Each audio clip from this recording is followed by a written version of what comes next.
Hello বন্ধুরা, আবার একটা নতুন ভিডিও নিয়ে চলে আসলাম। স্ক্রু টাইট দেওয়ার মেশিন। ফিল কয়েলটা নষ্ট হয়েছে, ফিল কয়েলটা কেটে নেব। প্রথমে আমরা ফিল কয়েলটা কাটতে গিয়ে প্রচুর টাইট ছিল, কাটতে পারছিলাম না। দেখতে ছোট্ট ফিল কয়েল, কিন্তু প্রচুর পুড়ে গেছে, তো ওই জন্য প্রচুর টাইট হয়ে গেছে। বহুত কষ্টে ফিল কয়েলটা বার করে লাস্টে একটু হাতটাও একটু কেটে গেছিলো। তারপর ফিল কয়েলটাকে ওয়ার্নিংয়ের জন্য তারটা পাকিয়ে নিলাম। 260 পাক দিলাম এক একটা ফিল কয়েলে। 260 পাক দেওয়ার পরে ফিল কয়েলটায় দুটো পাক দিতে হবে।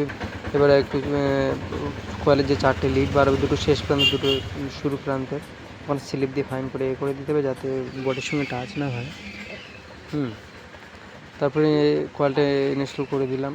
ফিল কয়েল ইনস্টল করা বহুত সহজ, কোনো অসুবিধা নেই। তারপরে ইনস্টল করার পরে ওখানে একটু পেপার দিয়ে, গ্রিন পেপার দিয়ে দেওয়ার পরে একটু ঢাকা দিয়ে টাইট করে দিতে হবে, যাতে ফিল কয়েলটা এদিকে ওদিকে না সরে যায়, ব্যালেন্সটা এক জায়গায় ধরে রাখে, না হলে ম্যাগনেটিকটা হবে না। গ্রিন পেপারটা না দিলেও চলবে, কিন্তু দিয়ে দিলাম একটু সেফটির জন্য, না দিলেও হতো। ফটোফট একটু বেঁধে নিই টাইট করে, একটু সমস্যা হচ্ছিল বাঁধতে। তোমরা চাইলে এর থেকে আরও ভালো করে বাঁধতে পারো।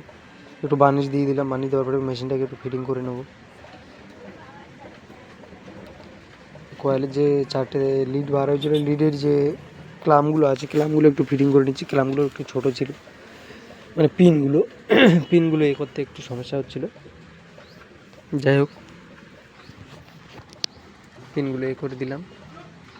তারপর মেশিনটা একটু ফিটিং করবো। সুইচের কানেকশানটাই বাইক আছে, সব কাজ তো রেডিই আছে।